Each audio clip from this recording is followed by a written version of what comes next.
வாழ்க தமிழ், வாழ்க உலகத்தார்.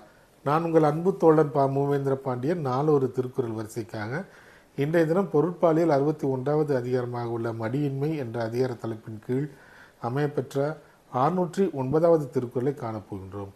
மடியின்மை என்பதற்கு சோம்பலை தவிர்த்தல் என்ற பொருளில் இந்த அதிகாரத்தின் தலைப்பு அமையப்பெற்றுள்ளது. இப்பொழுது 609வது திருக்குறள் என்னவென்பதை நாம் காண்போம். குடியாண்மையுள் வந்த குற்றம் ஒருவன் மடியாமை மாற்றக் கெடும். குடியாண்மையுள் வந்த குற்றம் ஒருவன் மடியாமை மாற்ற கெடும். இத்திருக்குறளுக்கான பொருள் என்னவென்பதை இப்போது நாம் காண்போம்.